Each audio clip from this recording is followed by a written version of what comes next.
নবীজি ইন্তেকালের আগে জানিয়েছেন, আমি আমার উম্মতের জন্য ভয়াবহ বিপদের জিনিস রাখলাম এই মেয়ে লোককে।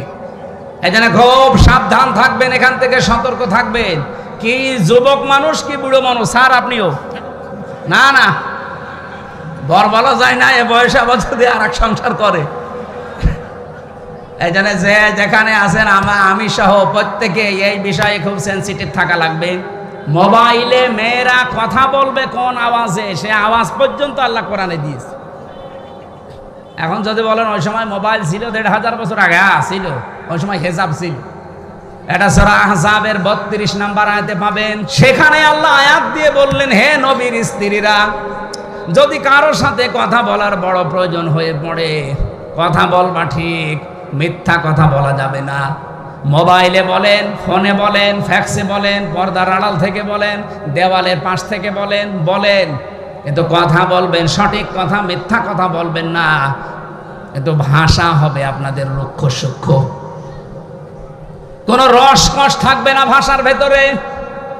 মোবাইলটা তোলার পরে যদি দেখেন যে আপনার বাবা না, আপনার স্বামী না, আপনার বড় ভাই, আপনার ছোট ভাই না, এরকম 14 জন মা পুরুষ মানুষের তালিকা আছে। মেয়েরা যারা এসেছেন আপনাদেরকে বলছি, সূরা নিসার 22-23 নাম্বার আয়াত পড়বেন। এই 14 জন মহিলা এবং 14 জন পুরুষ, এদের বাদ দিয়ে যদি অন্য কোনো মানুষ, এমনকি কাবার ইমামও যদি হয়, আমির হামজা তো দূরের কথা, কাবার ইমাম সাহেবও যদি কল দেয়, আব্দুর রহমান সুদাইসি, আপনি কথা বলার পরে সালাম দিয়ে গরম দেবেন। মানে আপনার ভাষা এমন করবেন, বলবেন কি, কাকে চান, কি দরকার, তর্ক শুরু করে দেবেন। ও মনে করবে আল্লাহ কি মহিলা না আজরাইল, তাড়াতাড়ি কেটে দেবে।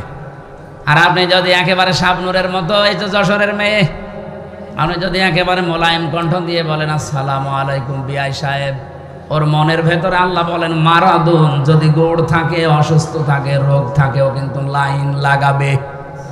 2 দিন, 5 দিন, 7 দিন, 10 দিন পরে দেখবেন আল্লাহর রাস্তায় আপনাকে নিয়ে চলি। কথা বলেন না কেন?